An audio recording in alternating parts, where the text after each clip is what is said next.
Hello, planet Earth. Welcome back to my YouTube channel. We're at IDK, my BFF Jill 730. I'm Preston L. Young, wishing you warm salutations and congratulations because you found your way to the Buffington Post. It's time for another Buffyverse discussion. So everybody, reach into your super gay Buffy bag, pull out your graphic novels, your lightsaber keychain, and your video camera, because today we're talking about Andrew Wells. The nerd, turned murderer, turned hostage, turned full-blown Scooby/Watcher. Here we go. When the spawn meets world,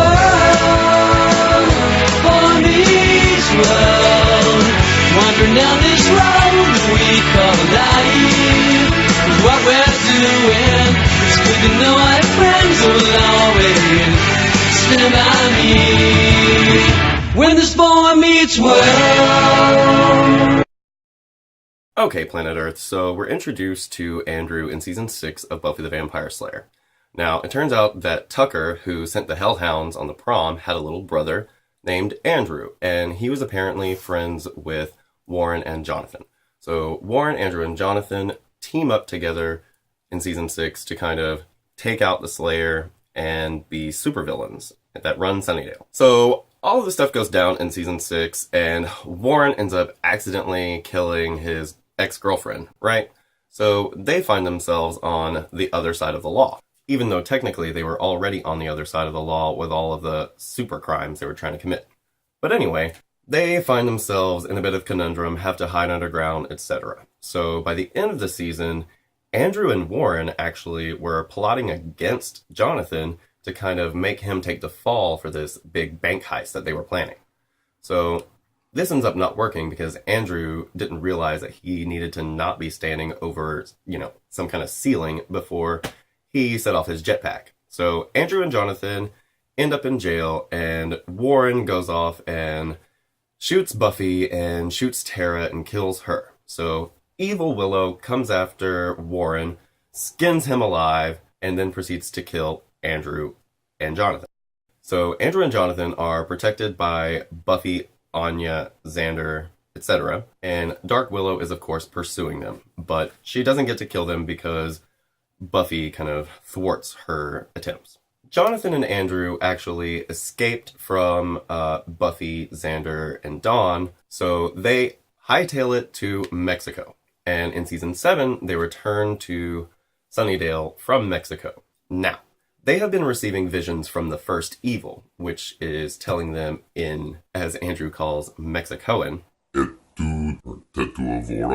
question mark, something like that, which is Spanish for from beneath you it devours, which is, of course, is like the first's whole mantra in Season 7. So it turns out that the first is actually appearing to Andrew as Warren and is trying to convince Andrew that, Warren has become like this afterlife person and that he needs to kill Jonathan over the seal of Danzelthar so that Jonathan's blood will open the seal and they can all live as gods.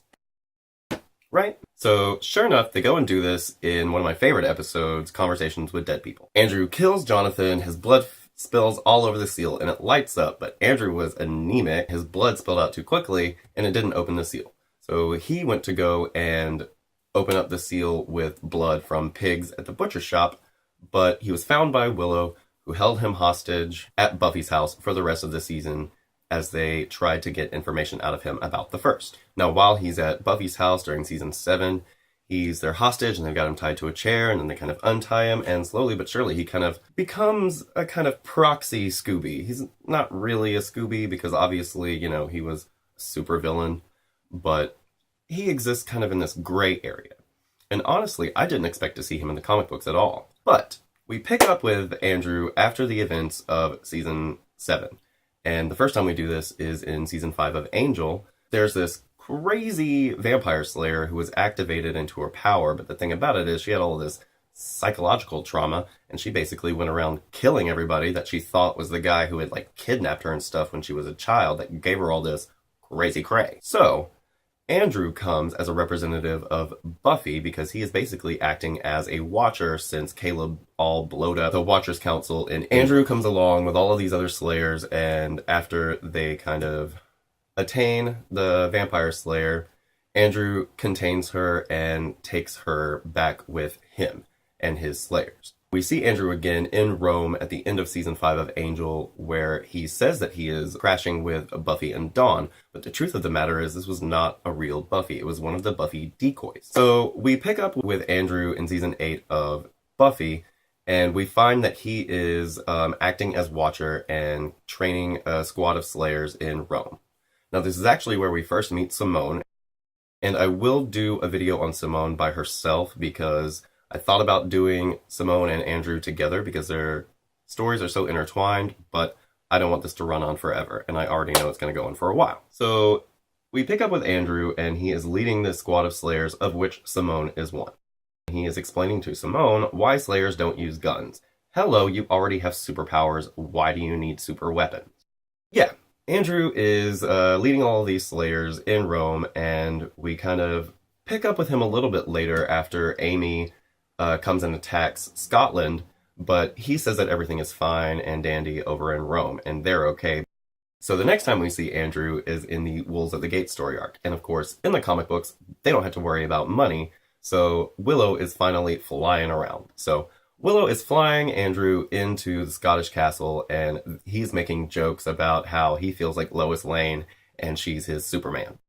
He goes with everybody to Tokyo to kind of, stop this army of vampires who are going to wipe away the entire Slayer race. Now, there are two things that are fun about Andrew being in the Wolves at the Gate story arc.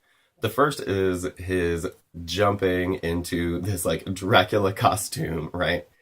And he's teaching the Slayers about Dracula, and we learn from him that Xander had actually gone to spend some time with Dracula between the events of season 7 and season 8, after the death of Anya. And he did this because, of course, Dracula had put Xander under his thrall, and I guess they're like buddies or something. The other fun thing is, once they actually get to Tokyo, bring in Giant Dawn to kind of Godzilla stomp all around the city against the army of vampires. They send out this giant Mecha Dawn to stop her. See my Dawn video.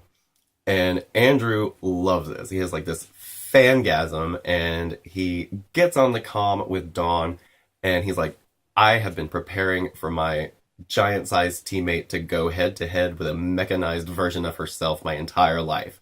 So what you need to do is just tear the robot's head off, because that's where the central system will be. So Dawn does this, and of course, Mecha Dawn collapses. Now, during Predators and Prey, we pick up with Andrew, who is constantly trying to prove himself to Buffy and co, because he's pretty much just gotten into the gang, really, right? Long story short, he gets Buffy to go with him to investigate this Ragna demon, because it has caught Simone, who at this point has gone around and started robbing arsenals, stealing guns, stealing money, and just being a complete anarchist because she can be.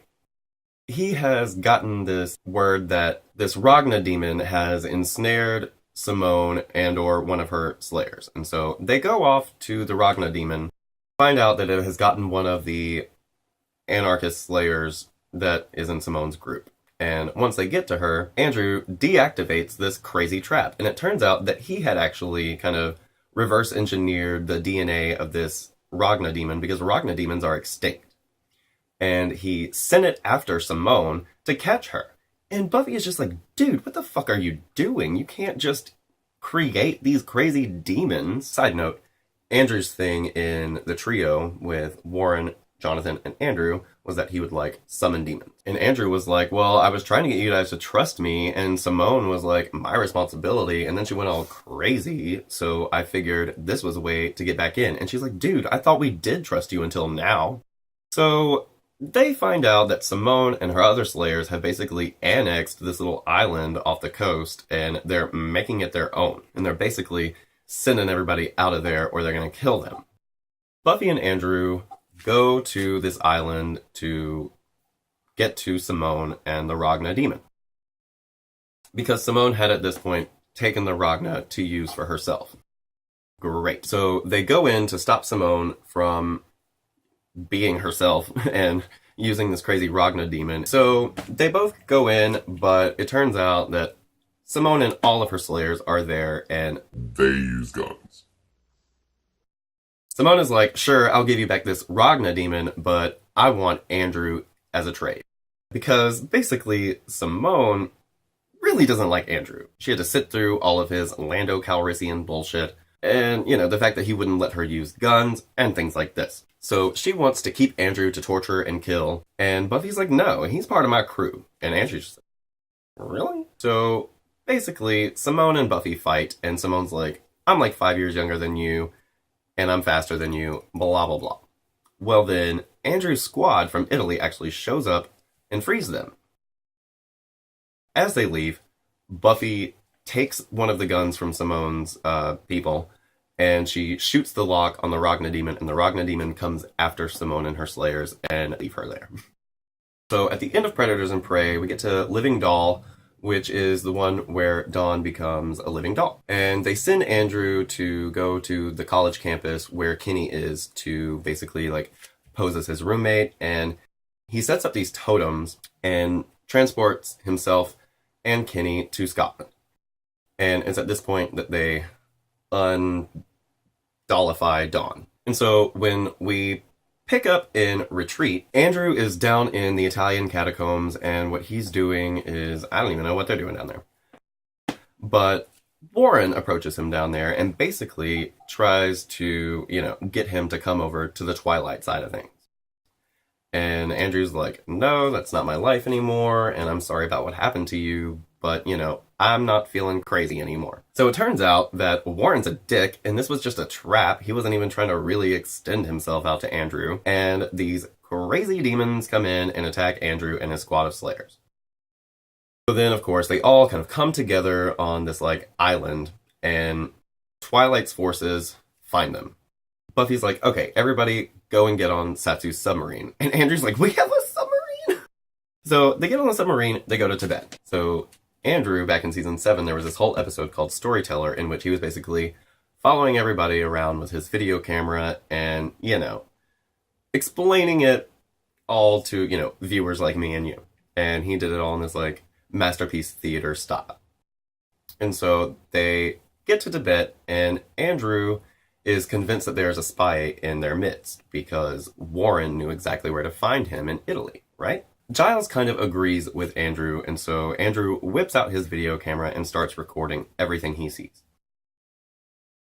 And so we see him picking up with all of our different characters along the way. What happens is he actually finds out that there is a spy in their midst, and he thought that it was Willow because he finds out along the way that Buffy had actually, killed Willow, and that she was dark in the future, and so she might be the one who betrays them. But it turns out to be Amy was the spy in their midst, because Amy had transmogrified herself into a cat, and she was running around, basically figuring out for Twilight what they were up to and all this good stuff.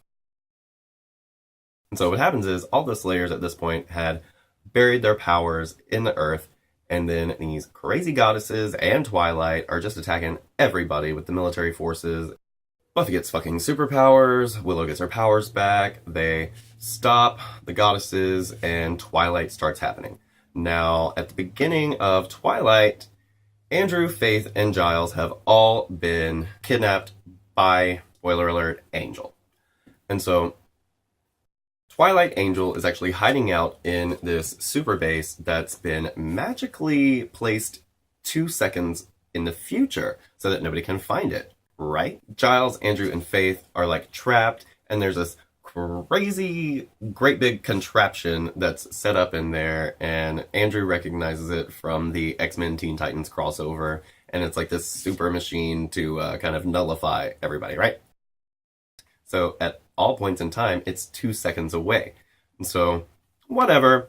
At this point, they capture Amy and Warren, and Amy helps Willow to find the place. And so then, of course, everybody makes their way over there as Buffy and the Angel are fighting. All this good stuff goes down. Andrew and Warren fight over this crazy, like, fanboy-tastic getup that Andrew is in. It's got, like, Batman's utility belt. It has Iron Man's, like, fists, you know, his repulsor, whatever. And he's got Luke Skywalker's helmet. He's got Captain America's shield. And he's got something else I just can't remember right now. He and Warren fight over, like, his getup, and then Andrew actually gets knocked out by one of these Twilight demons. Because by this point, Angel and Buffy have literally fucked themselves into a new reality that is attacking ours. But more on that when I get to the Twilight video. So, whatever, Twilight happens, Andrew kind of comes to, and he's all up in the fight on the main ground, and whatever, Buffy destroys magic, and we don't see Andrew for a while. Now, at the beginning of Buffy Season 9, we pick up with Buffy, and she is super hungover because she had a housewarming party, because she moved out of Dawn in Xander's apartment into this new one with her new roommates, Tumble and Anahid. More on Anahid later. And so, for the first few issues of Season 9, Buffy is all kind of hungover, and she's, like, throwing up all the time, and doesn't know what the what is. And so, we meet this character named Severin, who is the Siphon, and he kind of teams up with Buffy to help her stop these, like, vampires and things, because his ability is actually to suck all of the magical energy out of people, right?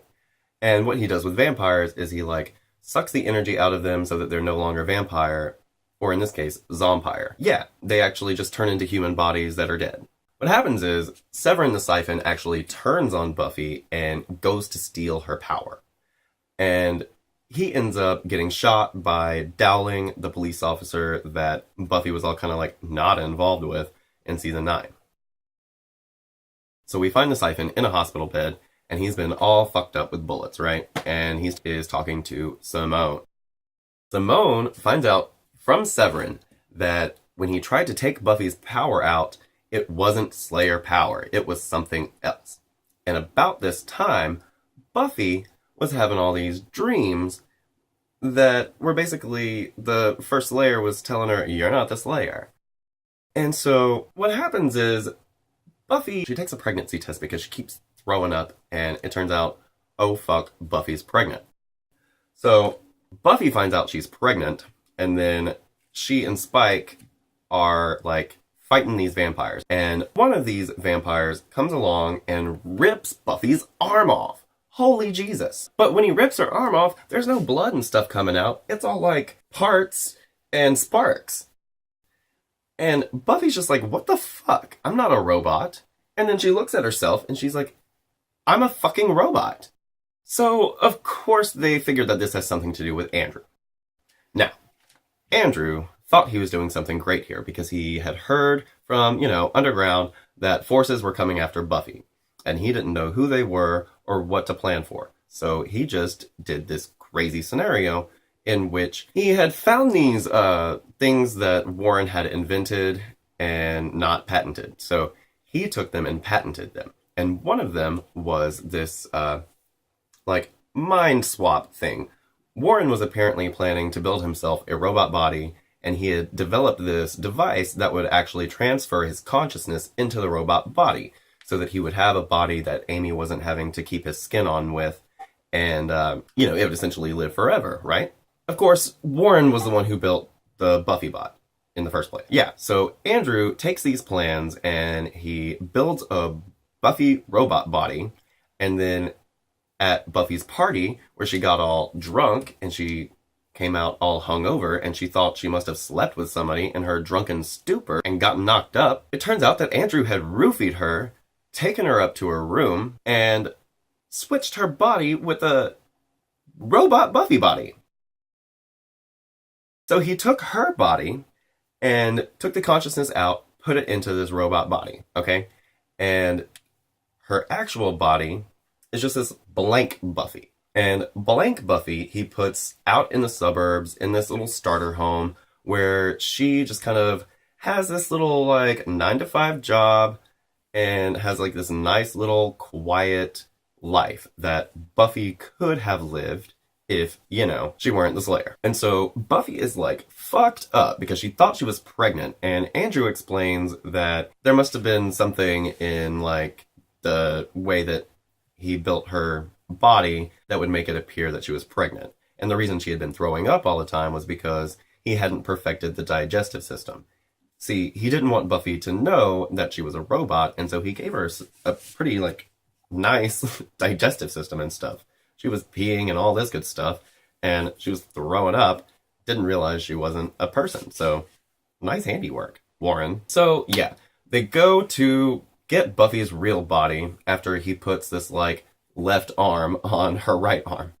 They go to get the body, but Simone kidnaps blank Buffy, brainwashes her, and convinces her that Buffy is the bad guy and she should turn her hair all purple like Simone and become Anarchist Slayer like her. So they all split up, and Buffy gets herself kidnapped and tied up to a chair, but then she actually, she's a robot, so she breaks off her shoulder, gets out of the binds, fights blank Buffy, convinces blank Buffy that Simone is the crazy one, and they get away from Simone, and Andrew puts Buffy back into her own body. Now, after this, we really don't see Andrew until Dawn starts to get sick. So Dawn starts to get sick, they take her to the hospital, they don't know what the holy what is with Dawn. And now at this point, Willow has gone off to like this crazy everywhere else but here world, and she's off to try and save magic. Xander and Andrew break Dawn out of the hospital, and they use Warren's devices and such to try and figure out what's wrong with Dawn, but they can't figure out what is with Dawn either. And so they decide to try and put Dawn's consciousness into the Buffy robot body that Buffy had just gotten out of. But when they try to do so, it turns out that her brain waves aren't really like human brain waves. We find out that he can't transfer Dawn's consciousness over into the Buffy robot body because her brainwaves aren't brainwaves. They are mystical energies since she is a construct of magic. Crazy stuff happens. Willow shows up from nowhere having brought magic back into the world, but it's like all up in her. It's not out there, right? And so she, Buffy, Xander, and D'Hoffryn's whole magical council with Illyria, the sentient balloon, etc., all go to the deeper well to try and get magic from down there to remake Dawn, right? And so, whatever, they go down there, and while this is happening, Andrew is back at the house with Dawn, and Spike comes along, and he is freaking out because Dawn's about to die. And so, Andrew always has his video camera, and Spike is like, go and get your video camera because I'm starting to forget Dawn. So they try and record Dawn, but nothing shows up. She is not here in our reality. She fades away. So, they go down there. Willow has a seed of magic come out of her chest. It's kind of solidified by Severin and Illyria, and it becomes whole, and so magic is like back. And so they go back to San Francisco, use a little bit of Buffy's blood to create Dawn again, and yay, everything's fine. And we don't see Andrew again until season 10. Now, in season 10, they are rewriting the rules of magic, right? Because there are these day vampires, etc., etc. And we pick up with them before they're actually rewriting them. The gang is like playing Ghostbusters and Scooby Squad. These people are freed by Buffy and company from all of these vampires, and they hop into this van that has Andrew in it with Dawn. And so they drive them to safety, take care of the vampires, etc. And so then the day vampires who were kind of helping Buffy and stuff, they turn on them, and they start attacking Buffy and co. So they all go into this shop and make some Molotov cocktails out of Andrew's shirt, which Spike kind of rips open. And Andrew's kind of like, ooh. Dracula shows up when this whole book situation starts to become known. He puts Xander back under his thrall. He stabs Spike and takes the book away. Okay?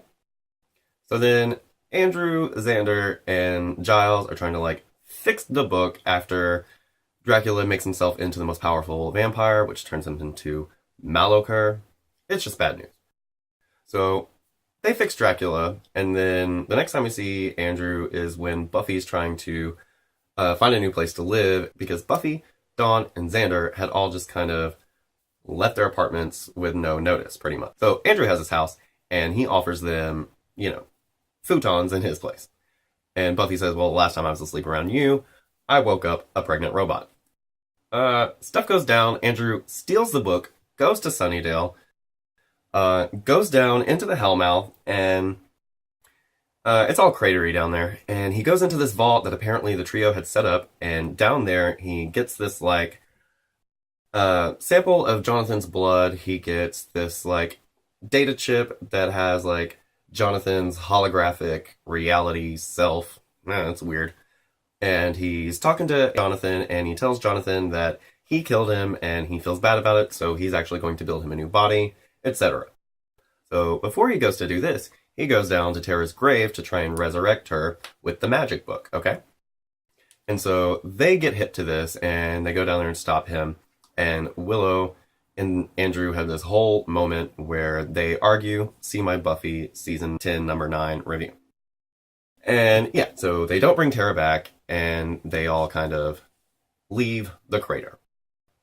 And so Buffy and Andrew have this big heart-to-heart in which she tells him he is a Scooby. He doesn't have to keep trying to be one because he's in the club.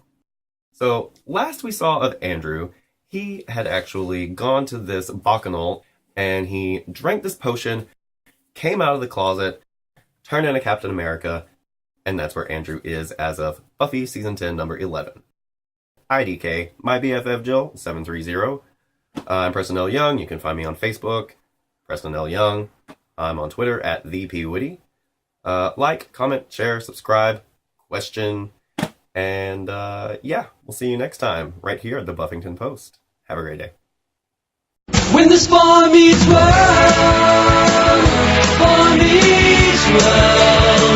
wandering down this road we call life. What we're doing, it's good to know our friends will always stand by me. When this boy meets world.